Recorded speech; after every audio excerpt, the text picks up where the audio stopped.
नमस्कार। आप देख रहे हैं लाइव हिंदुस्तान चर्चा। मैं अजय शुक्ल इस चर्चा में आप सभी का इस्तकबाल करता हूं। हमारी आज की चर्चा का विषय पंजाब की कानून व्यवस्था पर राघव चड्ढा ने बीजेपी को क्यों दी नसीहत। अमित शाह के बाद राजनाथ सिंह ने पंजाब में कानून व्यवस्था का अपराध का मुद्दा उठाया है। सांसद राघव चड्ढा ने कहा है कि पहले मणिपुर संभालिए, भाजपा शासित राज्यों को संभालिए, फिर पंजाब पे बात कीजिएगा। तो दूसरों के राज्यों पर उंगली उठाने के पहले अपने राज्यों में देख लीजिए। मुख्य विपक्षी कांग्रेस पार्टी भी लगातार कानून व्यवस्था का मुद्दा उठाती आ रही है, भाजपा के साथ साथ अकाली दल भी उठाती आ रही है। लेकिन वास्तविकता क्या है? क्या अपराध बढ़े हैं? क्या घटनाएं हो रही हैं? क्या चीजें हैं? क्यों ऐसी स्थिति आ रही है कि पंजाब में जब से आम आदमी पार्टी की सरकार आई है, कानून व्यवस्था का मुद्दा एक बड़ा मुद्दा बन गया है। इसी पर चर्चा के लिए हमारे साथ एक पैनल है, उससे आपका तारुफ कराते हैं। हमारे साथ में आम आदमी पार्टी की तरफ से रमन चांदी साहब है, हमारे साथ में एपीएस खड़ियाल है कांग्रेस पार्टी से, और हमारे साथ में भारतीय जनता पार्टी की तरफ से कंवरवीर सिंह मंजिल है। आपकी पार्टी के तमाम नेता बार बार कह रहे हैं, सबसे बड़े आपके नेताओं में राजनाथ सिंह, अमित शाह, ये सारे कह रहे हैं कि पंजाब में कानून व्यवस्था खराब। तो आपके राज्यों में जहां आपकी सरकार है वहां कितनी अच्छी? अजय शुक्ल जी, मैं ये बोलना चाहता हूँ, चलो कहीं पर भी समस्या है, कोई अच्छी बात नहीं है, जहां पर भी है वो बुरी बात है। पर अगर मणिपुर में कोई समस्या है तो इससे पंजाब के मसले तो हल नहीं ना हो जाएंगे। वो समस्या अपनी जगह पर है, पर पंजाब में भी बहुत मेजर इशू बन चुका है इस टाइम लॉ एंड ऑर्डर का। कोई दिन खाली नहीं जाता जब कोई बड़ी वारदात नहीं पंजाब में हो रही, और बहुत बुरे हालात में पंजाब निकल रहा है। ये किसी से कोई लुका छिपा तो है नहीं, बिल्कुल एंड क्रिस्टल क्लियर है कि पंजाब की कानून व्यवस्था बिल्कुल चरमरा गई है। पंजाब में रोज नए दिन कत्ल हो रहे हैं, कोई दिन खाली नहीं जाता जिस दिन बड़ी वारदात को अंजाम नहीं दिया जाता। अगर हम इसको मणिपुर से जोड़ दें या किसी से भी जोड़ दें तो पंजाब के कानून व्यवस्था ठीक तो नहीं ना होने वाली। इसको ठीक करना सरकार की जिम्मेदारी है, वो अपनी जिम्मेदारी सवाल ले लीजिए। कमर जी, एक सवाल ले लीजिए। आपके पीछे मैं देख रहा हूं एक बंदूक लगी हुई है, जो है शोकेस में जी। उत्तर प्रदेश में बंदूक शोकेस में नहीं लगती है, चलती है। मैं इत्तेफाक से उत्तर प्रदेश से हूं। इसके बाद यदि आप और बात करेंगे तो तमाम सारे आपके राज्यों की हम यदि बात कर लें, मध्य प्रदेश में गोलियां चलती, आप पंजाब पे सवाल उठाते हैं। जी अजय शुक्ल जी, मैं पंजाब में रहता हूं, पंजाब की बात करूंगा। देखिए, पंजाब में जब से आम आदमी पार्टी की सरकार आई है तब से कानून व्यवस्था का बुरा हालात हो गए हैं। खालिस्तान का मुद्दा बहुत उभर करके सामने आया है। ये सारी चीजें हैं देखने के, जो मौके की सूबा सरकार है उसकी रिस्पॉन्सिबिलिटी है इसको ठीक करने से। हम किसी की तरफ एक उंगली उठाते हैं तो चार अपनी तरफ हो जाती हैं। पंजाब सरकार अपना दायित्व निभाए। बहुत बड़ा इनको समर्थन मिला है पंजाब के लोगों का। 92 एमएलए लेकर के आए हैं और पंजाब के लिए जो वादे किए हैं उसके ऊपर ध्यान दें। इधर उधर की बातें छोड़े, पंजाब की कानून व्यवस्था के ऊपर ध्यान दीजिए। जी, बिल्कुल सही बात कही है कि वो पंजाब की कानून व्यवस्था पे ध्यान दे, उस पे बाद में बात करें। मैं रमन जी के पास जाऊं उसके पहले मैं कांग्रेस के पास जाऊंगा, और कांग्रेस से एक सवाल है। आपके भी तमाम राज्य है जहां आपकी सत्ता है, कुछ अच्छे हैं जहां पर इतना क्राइम नहीं है, लेकिन राजस्थान में बड़े सवाल उठते हैं। साहब, रेप बहुत होता है हिंदुस्तान में सबसे ज्यादा। हालांकि अब उत्तर प्रदेश हो गया है नंबर 1 पे, आप सेकेंड नंबर पे पहुंच गए हैं जहां पहले नंबर पे थे, नंबर 1। नंबर 2 स्थिति ये है कि जिस तरह के हालात हो रहे हैं, जो चीजें, यदि आप इन्हीं आंकड़ों पे बात करेंगे तो दिसंबर के आंकड़े में बताता हूं कि पंजाब में 2022 का जितने पूरा साल था, उस साल में रेप के केस भी कम हुए, मर्डर के भी कम हुए, और भी तमाम कई अपराध कम हुए। ये आंकड़े बताते हैं। ऐसी स्थिति में अब आखिर पंजाब पर इतना ज्यादा क्राइम होने, कानून व्यवस्था, इन सब का सवाल क्यों उठ रहा है? जी धन्यवाद धन्यवाद। आपने 2-3 सवाल उठाए, पहले मैं आपके सवाल का जवाब देता हूँ। मुद्दा पंजाब का, डिबेट पंजाब की, तो मुझे लगता है कि पंजाब की बात सबसे पहले होनी चाहिए। जहां तक दूसरे सूबों की बात है, चाहे मणिपुर है, चाहे राजस्थान है, चाहे कोई भी सूबा है, जो राजस्थान में हो रहा है या जो मणिपुर में हो रहा है और पंजाब में हो रहा है, उसमें कंपैरिजन नहीं किया जा सकता सर। क्योंकि पंजाब में जब से आम आदमी पार्टी की सरकार आई है, एक के बाद एक लॉ एंड ऑर्डर इंसिडेंट हुआ है। और जहां तक आंकड़ों की बात है, एनसीआरबी का डेटा बताता है एनडीपीएस रिलेटेड क्राइम पंजाब में सबसे ज्यादा हुआ। साहब आप आंकड़े की बात कर रहे थे। और दूसरी बात, एक चीज समझ लें, ये जब से आए हैं क्या क्या हुआ है। पटियाला क्लैश हुआ सबसे पहले, उसके बाद आईडी बम मिले, उसके बाद आरपीजी इंटेलिजेंस हेडक्वार्टर्स पे फायर हुआ, उसके बाद कबड्डी प्लेयर्स का कत्ल हुआ, उसके बाद शिवसेना लीडर का कत्ल हुआ, उसके बाद सिद्धू मूसेवाले का कत्ल हुआ, उसके बाद उसके केस में इंसाफ कोई नहीं मिला, जेल में कितना बड़े बड़े कांड हुए सबने देखा। उसके बाद ड्रग्स की प्रॉब्लम जो है, ड्रग पेडलर्स है, बेचने वाले हैं, बॉर्डर से आना ज्यादा हो गया और ड्रग्स के केसेस में एक्शन कम हो गया, फिरौती रेट बढ़ गया, इंटिमिडेशन रेट बढ़ गया, अबडक्शन रेट बढ़ गया, बेअदबी कांड बहुत सारे हो गए, कितने सारे इंसिडेंट्स हो गए, उसमें भी इंसाफ नहीं आम आदमी पार्टी की सरकार कर पाई। और मैं आपको एक चीज याद दिलाऊंगा, आम आदमी पार्टी की सरकार थी जिसने वादा किया था 4 महीनों में नशा खत्म कर देंगे। खत्म होना तो दूर की बात, बहुत बढ़ गया। इन्होंने बात की थी बेअदबी मामले में 1 दिन में 24 घंटे में इंसाफ करेंगे, वो तो हुआ नहीं, 15 महीने ज्यादा हो गए। उसके बाद इन्होंने कहा 1.5 महीने में कर देंगे, वो भी नहीं हो सका। और तीसरा, देखिए साहब, आम आदमी पार्टी की सरकार के जो सुप्रीमो है केजरीवाल साहब, जब सरकार बनी थी कुछ ही टाइम हुआ था, थोड़ा सा टाइम हुआ था, और केजरीवाल साहब कहने लगे हमारी सरकार ने कुछ ही दिनों में, हफ्तों में पंजाब में करप्शन खत्म कर दी। और बाद में इनकी मिनिस्टर्स पे, इनके एमएलएस पे करप्शन के केस होने लग गए।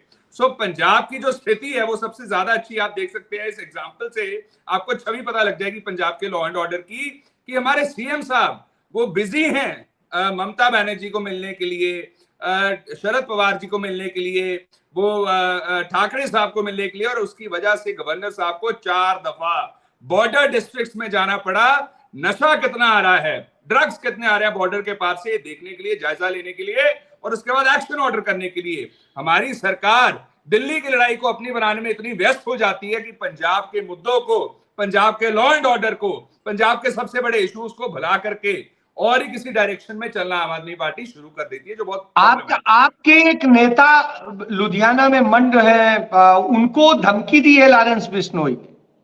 जी बिल्कुल, मैं वही तो कह रहा हूं, चाहे पॉलिटिशियंस हों और आम आदमी पार्टी की सरकार ने सिक्योरिटी सेफ्टी बढ़ानी तो क्या थी, इन्होंने तो सिक्योरिटी कम कर दी खुद के लिए, खुद के रिश्तेदारों के लिए इतनी सिक्योरिटी, और दूसरों की जान की कोई क्या वैल्यू नहीं है रमन चांदी जी?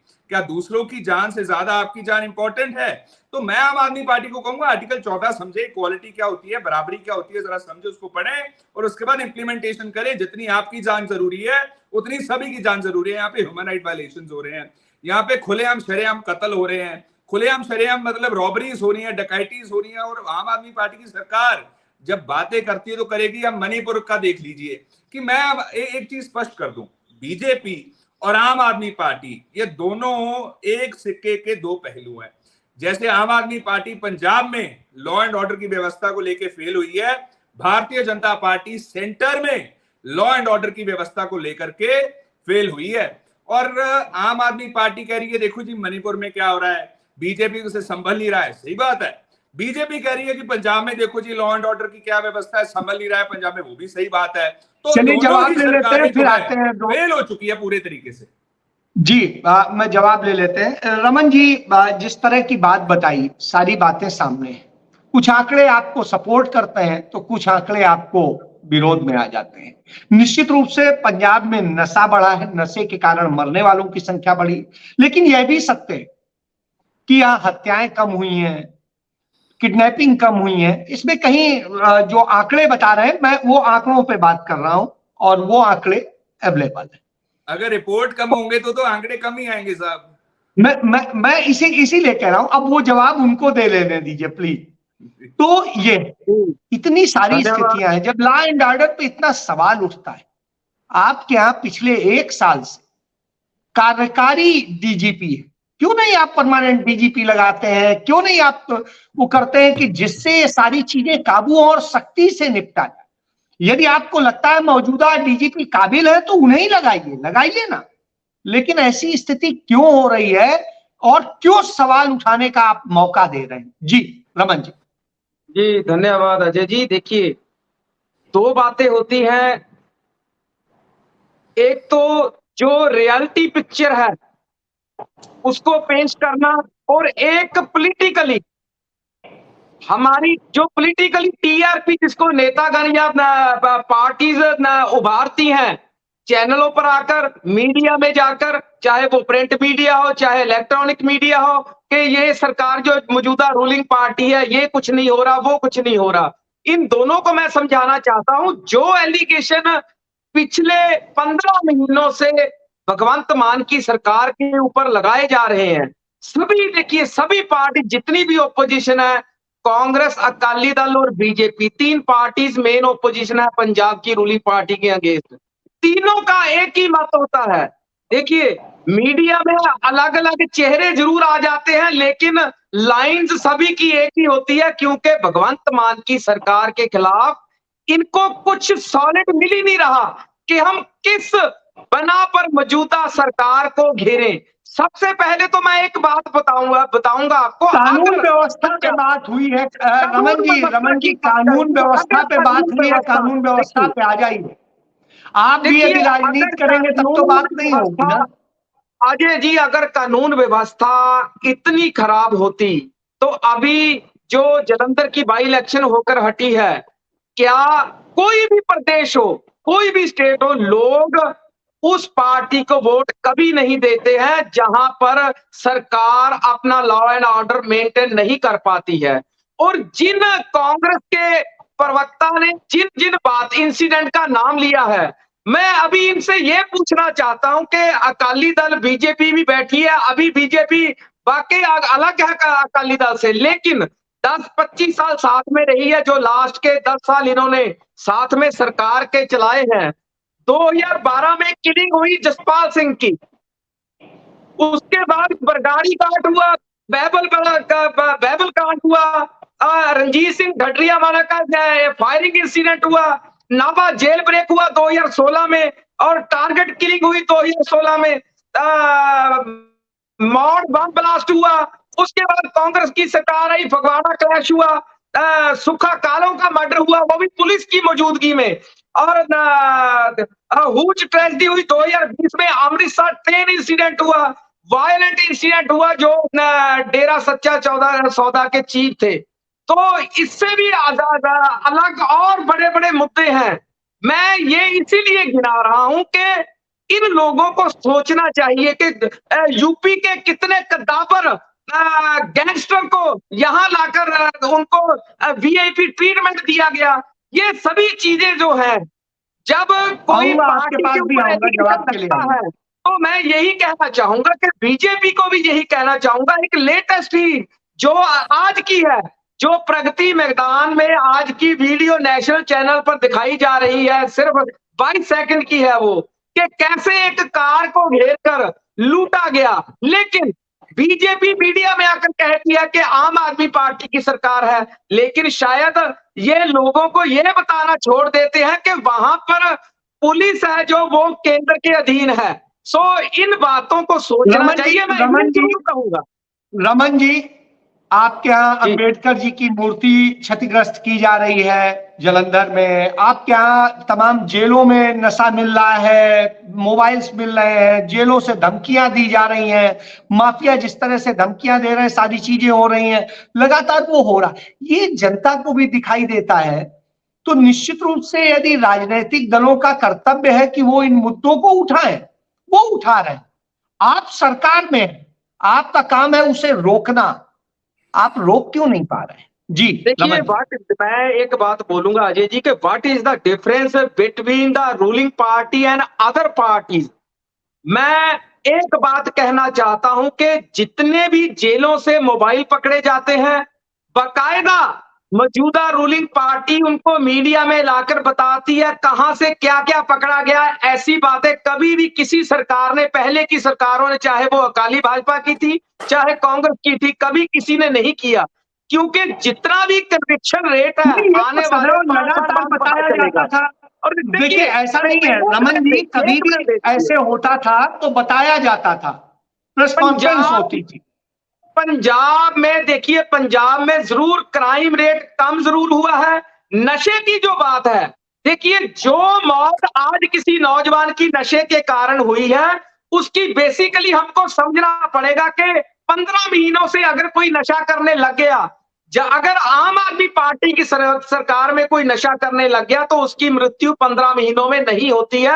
जो 10-10, 20-20 सालों से नशा कर रहे हैं, देखिए आपके पास आऊंगा, घड़ियाल साहब आपके पास आऊंगा, उनकी बात कंप्लीट होने दीजिए, मैं उसके बाद आऊंगा, सबके पास आऊंगा, मैं बराबर मौका दूंगा। पंजाब की जड़ों में नशा किसने दिया? पंजाब की जड़ों में नशा कांग्रेस, अकाली दल, बीजेपी की देन है। अब आज मुद्दा उठा रहे हैं मौजूदा आम आदमी पार्टी पर। रमन जी, नेता आरोप लगाते हैं वो कुर्ता पंजाब का, और अकाली दल के जिस नेता पर आरोप लगाते हैं उससे अदालत में माफी मांगते हैं, यह भी एक सत्य है। जी रमन जी, अजय जी आपको समझना पड़ेगा कि उस समय केजरीवाल जी ने ये बोला था कि एज ए चीफ मिनिस्टर मुझे बहुत ज्यादा मेरी व्यस्तता रहती है, मुझे उन बातों को छोड़ने के लिए मुझे दिल्ली देखना है, इसीलिए माफी मांगी गई थी और कोई बात नहीं थी। अगर कांग्रेस ने लास्ट टाइम, अगर कांग्रेस को यह पता था कि विक्रम मजीठिया नशे का सौदागर है, तो इन्होंने 2017 में ही उस पर कार्रवाई क्यों नहीं की? लास्ट टाइम कार्रवाई इसलिए की गई कि लोगों को ये जचाया जाए कि हमने नशे का सौदागर पकड़ लिया, अकाली दल का वोट कम हो, कांग्रेस को वोट मिले। नंबर 2 लास्ट है, नंबर 2 ये है कि इनको ये पूछना चाहता हूं मैं कांग्रेस को, जब इन्होंने विक्रम मजीठिया के खिलाफ एफआईआर दर्ज की तो उस समय पुलिस ने उनको किस तरह की इंटेरोगेशन की? आधे घंटे से ज्यादा उससे पूछताछ नहीं हुई, कोई इंटेरोगेशन नहीं हुई। ये सभी कुछ अनएथिकल हिडन अलायंस की तरह चलता था कि एक बारी तुम्हारी एक बारी हमारी, सब कुछ मिलजुल कर ही होता था और कुछ नहीं। अगर नेक नियत और ईमानदारी से काम करना पड़ेगा तो ऐसे ही भगवंत मान के खिलाफ सभी लीडर्स उठकर बोलेंगे। मैं इस पे जवाब देता हूं। सबसे पहले आता हूं कांग्रेस के पास, उसके बाद भाजपा के पास जाऊंगा।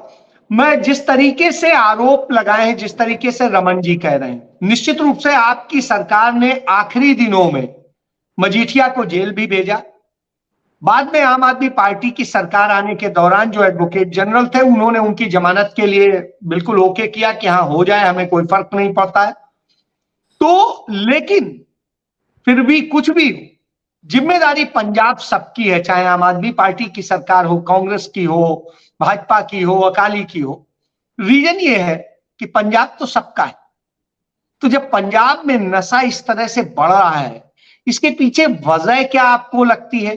और नशा बड़ा कारण होता है लॉ एंड ऑर्डर बिगाड़ने में, क्राइम के लिए। मैं सवाल का जवाब देता हूं। शुक्ल जी 2-3 चीजें समझ ले।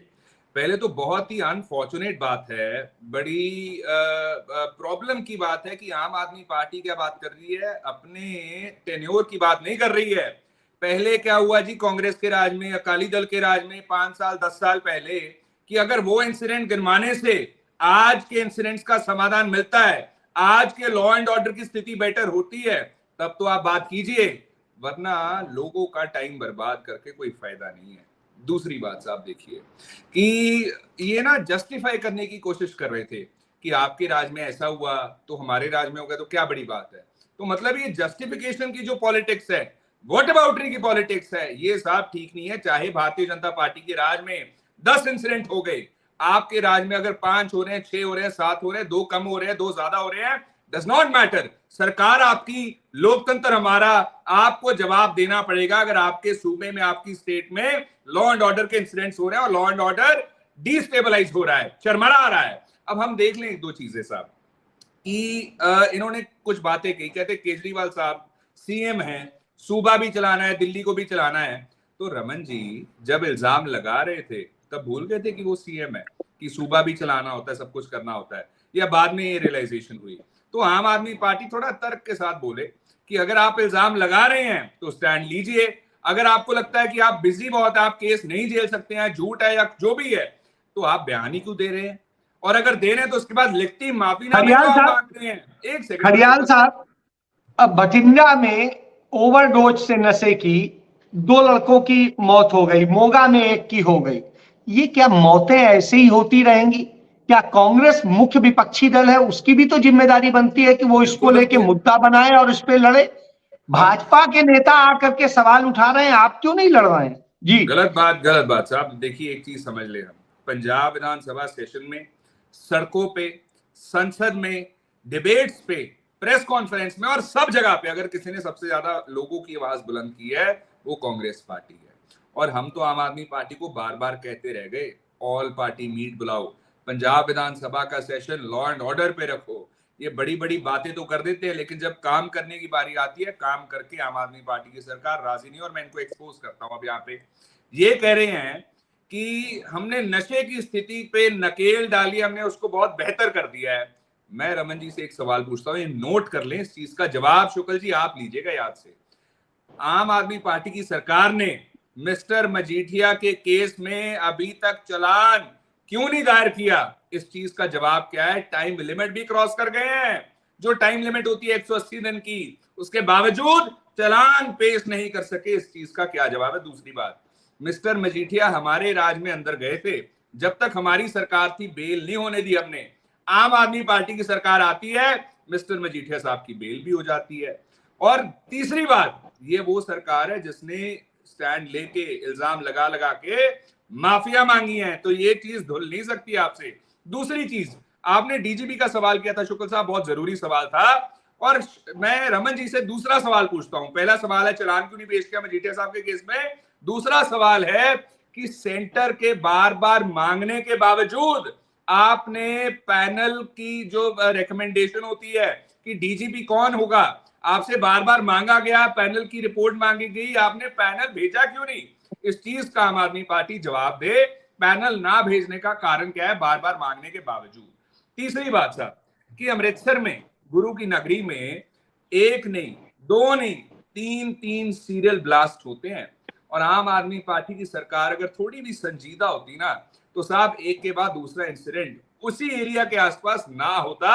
आम आदमी पार्टी की सरकार का भी कसूर नहीं है, बहुत इनकॉम्पिटेंट है, बहुत इनएक्सपीरियंस्ड है, तजुर्बा कोई नहीं है, नए नए राजनीति में आए हैं, तो इनको चलाना नहीं आ रहा है कैसे एक बॉर्डर स्टेट को, सेंसिटिव स्टेट को चलाते हैं। तो इसीलिए तो हम कहते हैं कि आप विधानसभा का सेशन बुलाओ अगर नहीं कुछ समझ आ रहा है, क्योंकि दिल्ली में भी लॉ एंड ऑर्डर है नहीं, यहाँ पे भी लॉ एंड ऑर्डर नहीं है, तो हम कहते हैं कि हम बताएंगे आपको कैसे चलाना है, बुलाओ तो सही सेशन। वो बुला के राजी नहीं है। और ये वो सरकार है साहब, इल्जाम लगाने में 1 सेकंड लगाती है। ऑपरेशन लोटस हमारे एमएलए खरीदने की कोशिश हो रही है, करप्शन का मामला है, लॉ एंड ऑर्डर का मामला है। जब एक्शन क्या लिया है ये पूछा जाता है, कोई जवाब नहीं। एफआईआर की अननोन लोगों के खिलाफ कहते, और एक भी बंदा पकड़ा नहीं गया, एक भी व्यक्ति आज तक हवालात में ऑपरेशन लोटस के तहत नहीं दिया गया। और मैं रमन जी से एक पूछूंगा बात, तीसरा सवाल है मेरा, लिख लें। एफआईआर जो आप कहते हैं आपने बीजेपी लीडर्स के खिलाफ की ऑपरेशन लोटस के लिए, उसका नंबर क्या है, एफआईआर की तारीख क्या है, और एफआईआर का थाना कौन सा है? क्योंकि साहब हमें एफआईआर भी मिल नहीं रही है ढूंढने के बावजूद। चौथी बात साहब ये है कि अब देखिए आम आदमी पार्टी की सरकार ने क्या कहा, हम जलंधर जीत गए जी, इस वजह से ये प्रूव हो जाता है कि लॉ एंड ऑर्डर बड़ा अच्छा है। अगर ये आम आदमी पार्टी का तर्क है, तो आम आदमी पार्टी की सरकार मणिपुर की बात करती है और सूबों की बात करती है, तो भारतीय जनता पार्टी पे जब ये इल्जाम लगाते हैं कि भारतीय जनता पार्टी के सूबे में, भारतीय जनता पार्टी के सेंटर में लॉ एंड ऑर्डर इंसिडेंट्स हो रहे हैं, उसके बावजूद अगर बीजेपी जीत जाती है, तो क्या मतलब आपके इल्जाम सारे बेबुनियाद हैं, आपके इल्जाम सारे गलत हैं? जस्ट बिकॉज बीजेपी 1-2 सूबे जीत गई, सेंटर में रिपीट कर गई, जीतने का मतलब ये नहीं है कि कुछ भी गलत नहीं हो रहा है, सब कुछ ठीक रहा है। तो आम आदमी पार्टी को एक चीज समझने की जरूरत है, आम आदमी पार्टी की सरकार जलंधर के इलेक्शन को कोट करके नहीं कह सकती कि अगर जलंधर जीत गए सब कुछ ठीक है। वो तो एक कंस्टिट्यूएंसी का इलेक्शन था, सूबे का इलेक्शन, पूरे स्टेट का इलेक्शन नहीं था, लोकसभा स्टेट असेंबली इलेक्शन नहीं था। चलिए मेरा लास्ट पॉइंट है, आम आदमी पार्टी से चौथा सवाल मेरा, ये भी लिख लें। आप देखिए, जो सिद्धू मूसेवाले की सिक्योरिटी डिटेल लीक हुई थी कि उसकी सिक्योरिटी कम कर दी गई है, और जो मुल्जम हैं, जो अक्यूज हैं, उन्होंने टीवी इंटरव्यूज में ये भी बात कही है कि हमें एक इंफॉर्मेशन आई थी कि सिक्योरिटी डिटेल कम हो चुकी है। तो उसके बावजूद आम आदमी पार्टी की सरकार ने, जिसने डिटेल को पब्लिक किया, उस व्यक्ति के खिलाफ आज तक एक्शन क्यों नहीं लिया? ये चीज का जवाब। पहला सवाल, चलान क्यों नहीं मजीठिया साहब के केस में? आपने सवाल पूछ लीजिएगा जी। मैं कंवरवीर मंजिल साहब के पास जाऊंगा।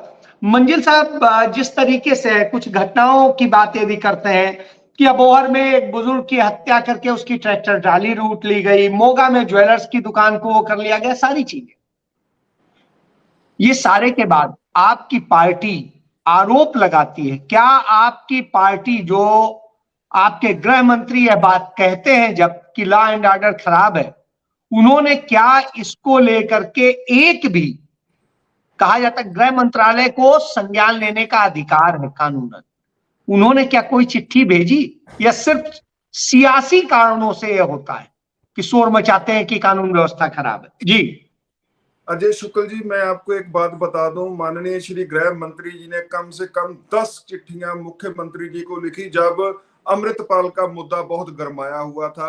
एक भी चिट्ठी का कोई जवाब नहीं गया। और एक बार मुख्यमंत्री साहब हमारे गृह मंत्री जी के पास गए, उन्होंने अपनी पंजाब की व्यवस्था उनके सामने रखी और 5 मिनट में वहां से केंद्रीय बल लेकर के आ गए। वो सारा घटनाक्रम हमसे कोई लुका छिपा है नहीं। जहां तक बात बीजेपी की है, बीजेपी अपना दायित्व निभा रही है। पंजाब के प्रति हमारे लीडर साहिबान पूरे संजीदा है। ये बड़ी बड़ी बातें करके सरकार में आए थे, जब इन्होंने सरकार बनानी थी तब इनकी बातें कुछ और थी, अब बनने के बाद बातें कुछ और हो गई हैं। इनकी पुरानी वीडियो निकाल करके देख लें, कैसे ये कानून व्यवस्था के ऊपर प्रश्न किया करते थे। आज वही घड़ी का कांटा इनकी तरफ हुआ है, तो अब ये जस्टिफाई कर रहे हैं मणिपुर में ये हो रहा है, राजस्थान में ये हो रहा है। जो राजस्थान मणिपुर में जो भी हो रहा है उसको आप छोड़ो, क्या पंजाब में हो रहा है तो वो जायज हो जाएगा? पंजाब में जो गलत हो रहा है वो गलती रहेगा। मेरे भाई, तुम्हारी सरकार है, तुम्हारा दायित्व बनता है इसको खत्म करना, जिसके ऊपर आपका कोई ध्यान नहीं। पंजाब सरकार पूरी तरह से फेलियर साबित हो रही है कानून व्यवस्था के मामले में। जी, जिस तरीके से भाजपा का कहना है कि कानून व्यवस्था के मामले में पंजाब सरकार पूरी तरह फेल हो रही है और दूसरे राज्यों से तुलना करके वो बच नहीं सकते। रमन जी, आप सारी बातें सुन रहे हैं। कांग्रेस पार्टी ने आपसे 4 सवाल किए हैं, मंजिल साहब एक कह रहे हैं, इन सवालों के जवाब दे दीजिए। जी अजय जी, एक एडवोकेट होकर एक एडवोकेट ये क्वेश्चन करता है कि विक्रम मजीठिया की बेल है जो हमारी सरकार में नहीं हुई, आम आदमी पार्टी की सरकार में हो गई। ये जो जुडिशियल का मसला होता है, क्या उसमें सरकार इंटरफेयर कर सकती है? ये एडवोकेट है नंबर 1। सबसे पहले अभी आप देखिए, मैं बीच में नहीं बोलता, छोटे भाई आप सुनिए। एक बात मुझे बताइए, रमन जी मैं पूछ लेता हूं उनका सवाल, मैं पूछ लेता हूं। आप प्लीज खलिया साहब प्लीज आप शांत रहे। मेरी ये ड्यूटी है, मैं खुद सवाल पूछ लूंगा। गलत फैक्ट ना बोले। नहीं, मैं पूछ लूंगा प्लीज मैं पूछ लूंगा, आपका ही सवाल पूछ लूंगा। रमन जी, उनका जो कहना है वो ये है कि जब कोर्ट में केस बेल के लिए जाता है, चूंकि मैं भी एडवोकेट हूं तो इतना जानता हूं कि उसमें प्ली रखना होता है सरकार को, कि सरकार कितना अपोज करती है, कितने तथ्यों के साथ अपोज करती है, या सरकार कह देती है कि हाँ ठीक है जो कोर्ट का वो हो। तो यहां 2 चीजें, तो वैसी स्थिति में डिफेंस की बात सुन ली जाती है, यह स्थिति है। जी रमन जी। अजय जी देखिए, जब विक्रम मजीठिया जी के ऊपर एफआईआर की तो कांग्रेस की सरकार ने किन तथ्यों पर एफआईआर दर्ज की? नंबर 1, उस चलते केस में जब एक दोबारा एफआईआर दर्ज हो चुकी है तो अगर मौजूदा सरकार उस पर दोबारा से इंक्वायरी करके कुछ छानबीन करना चाहती हो तो क्या कर सकती है? पहले इन्होंने मिलजुल कर इन्वेस्टिगेशन तो चल रही थी, इन्वेस्टिगेशन ऑनगोइंग थी। बिल्कुल रमन जी, इन्वेस्टिगेशन ऑनगोइंग थी, मुझे याद है। ये सिर्फ और सिर्फ पॉलिटिकल हाइप लेने के लिए एफआईआर दर्ज की गई थी, क्योंकि असलियत को छुपाया गया। मैं ये मानता हूं कि वो रमन जी, नशे का सवाल था, लेकिन खड़ंगिया उस साहब आपसे असलियत बाद में को ले छुपाया लेंगे गया। जवाब। 6 रमन जी को महीने के बोलेंगे। बाद उसकी 6 महीने के बाद उसकी बेल होती है, तो इसमें सरकार, मौजूदा रूलिंग पार्टी का कोई लेना देना नहीं है कि हमने ये 180 दिन जो गिनते हैं एडवोकेट साहब, 180 दिन से ज्यादा भी लग जाते हैं अगर इन्वेस्टिगेशन चलती हो तो। इसका मतलब ये नहीं है कि मौजूदा सरकार उस नशे के सौदागर को बचा रही है। आपको आने वाले समय में अभी और तथ्य मिलेंगे, लेकिन इसमें थोड़ा समय लगेगा। जिस जो नशे का इनका क्वेश्चन है, देखिए, नशे के हमारे नौजवानों को बचाने के लिए ये कोई जादू की चप्पी नहीं है कि हम दिनों में, महीनों में खत्म कर देंगे। मैं ये जरूर कहूंगा कि नशा खत्म होना चाहिए लीगली एड्स के साथ, ताकि कोई भी कैजुअलिटी पंजाब में ना हो।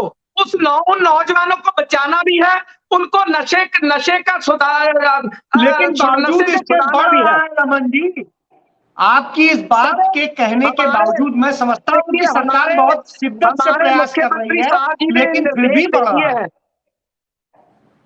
हमारे मुख्यमंत्री साहब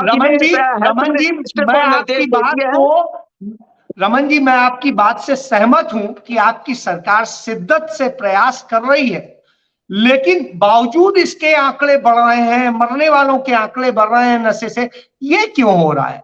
जी देखिए, यही तो बात है। बात फिर घुमा फिर के वही आ जाती है, क्योंकि विरोधी फिर इस बातों से तड़पते हैं कि हमारे ऊपर एलिगेशन क्यों लगते हैं।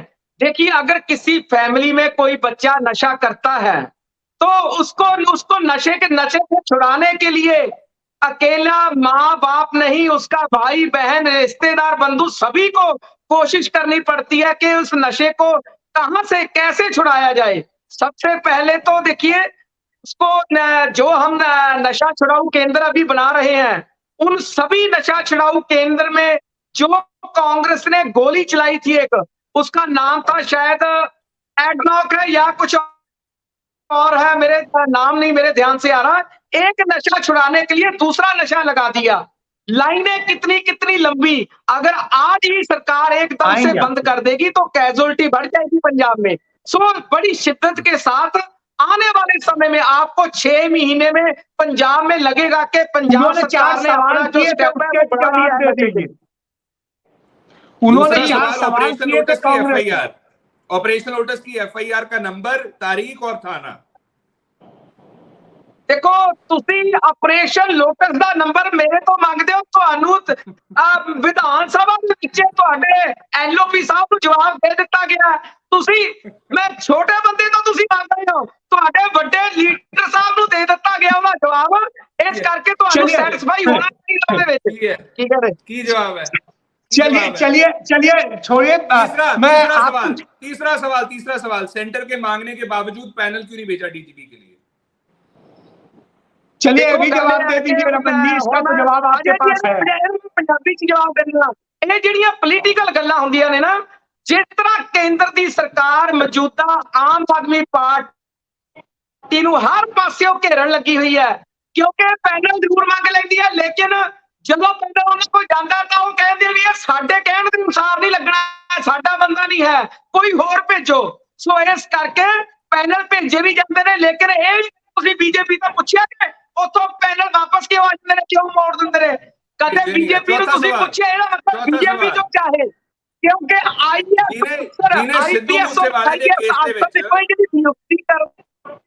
चलिए चौथे सवाल का जवाब दे दीजिए।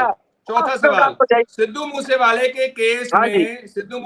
के केस में जिसने उसकी सिक्योरिटी डिटेल जनतक की थी आम आदमी पार्टी के ऑफिशियल ट्विटर पेज पे कि सिक्योरिटी कम हो गई है, उसके खिलाफ एक्शन क्यों नहीं आज तक लिया गया? क्रिमिनल नेग्लिजेंस थी, कॉजिंग डेथ बाय नेग्लिजेंस, उसके बावजूद एक्शन क्यों नहीं? सिद्धू मूसेवाला के फादर साहब ने भी यही बात की है।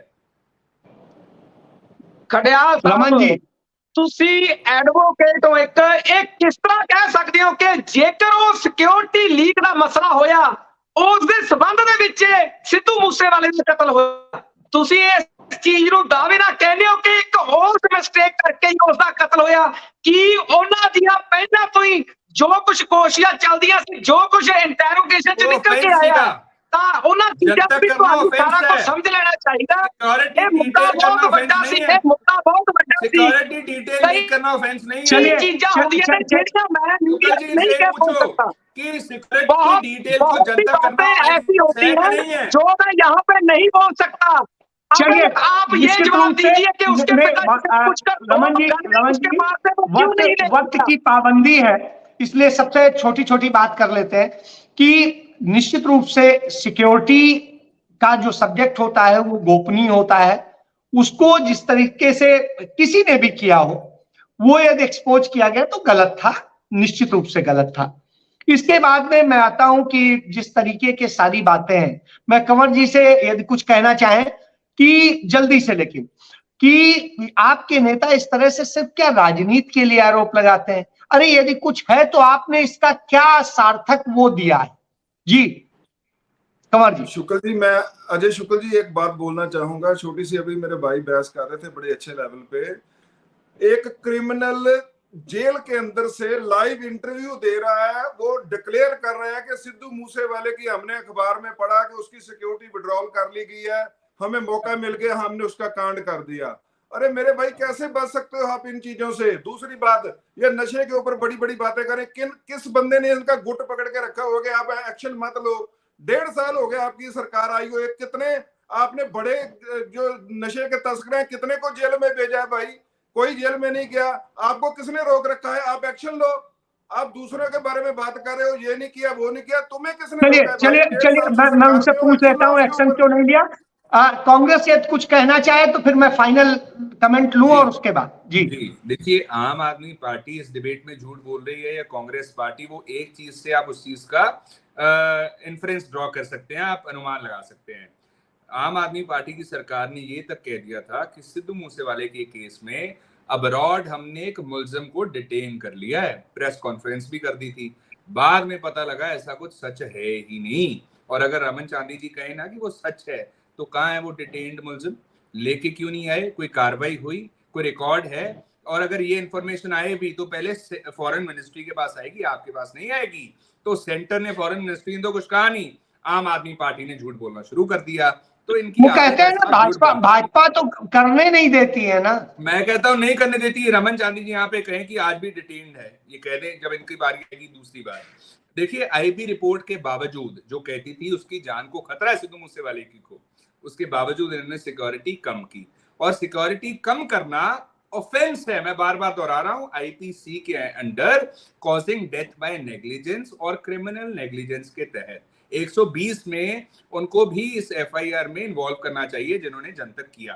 तीसरी बात साहब ये है, अजनाला कांड हुआ, अमृतपाल इशू हुआ, एनएसए लगाया गया पंजाब के लोगों पे, और क्या क्या हुआ, मैंने कितने इंसिडेंट्स करा दिए जब से सरकार बनी। और लास्ट चीज, ऑनरेबल हाईकोर्ट ने भी इनको पूछा कि सिक्योरिटी क्यों कम की गई थी और इंफॉर्मेशन क्यों लीक की गई थी, इस चीज का जवाब सरकार दे। उसके बावजूद जवाब इन्होंने कोई नहीं दिया।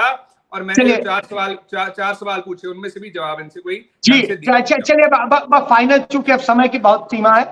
रमन जी कमेंट, जवाब जो देना चाहें। अजय जी, एक तो ये कहना चाहता हूं कि कांग्रेस पहले तो अमृतपाल के मुद्दे पर बोलती है, अब ये किंतु परंतु करते हैं कि एनएसए क्यों लगाया गया, क्या पंजाब के माहौल को खराब करने दिया जाए? नंबर एक, वो भी पंजाब सरकार की बड़ी ही दरियादिली से, बड़ी तरीके से एक भी कैजुअलिटी, कोई भी नुकसान नहीं होने दिया, नहीं तो बहुत बड़ा पंजाब का नुकसान करने के लिए पंजाब की बाहर की ताकतें पूरी जोर आजमाइश कर रही थी। नंबर दो, जितनी भी पंजाब से बाहर या देश से बाहर ताकतें बैठी हैं जो पंजाब में हिलजुल करना चाहती हैं, जो करती रहती थी पहले भी, वो सारा कुछ केंद्र के अधीन है।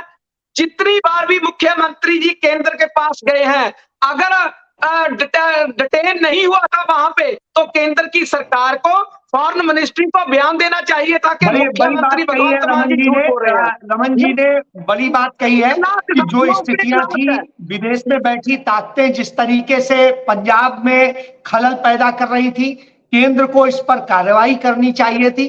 केंद्र के नेता मंत्री आरोप लगाते हैं लेकिन कार्रवाई करने के लिए कुछ नहीं करते हैं। कांग्रेस पार्टी ने बड़े सारे सवाल उठाए और जो सवाल उठाए वो वाजिब सवाल थे। इसी तरीके से भाजपा ने भी सवाल उठाए, लेकिन आम आदमी पार्टी आंकड़ों के बूते पर कहती है कि उनके आंकड़े कहते हैं कि लॉ एंड ऑर्डर खराब नहीं हुआ, क्राइम बढ़ा नहीं है बल्कि घटा है। तो इस तरह की बातें हैं। अब ये सवाल जवाब चलते रहेंगे, लेकिन वास्तविकता ये है कि लोगों के मन में यदि खौफ पनपता है, तमाम सारे लोग नशे में मर रहे हैं, उड़ता पंजाब की बात करते थे, और यदि ऐसा होता है तो निश्चित रूप से गलत है। सरकार पिछली सरकारों से तुलना नहीं करनी चाहिए, बल्कि उसे बेहतर से बेहतर करना चाहिए। ये सरकार की जिम्मेदारी है। इसके साथ मैं चर्चा समाप्त करता हूं। कल फिर मिलेंगे, तब तक के लिए धन्यवाद। जय हिंद, जय भारत।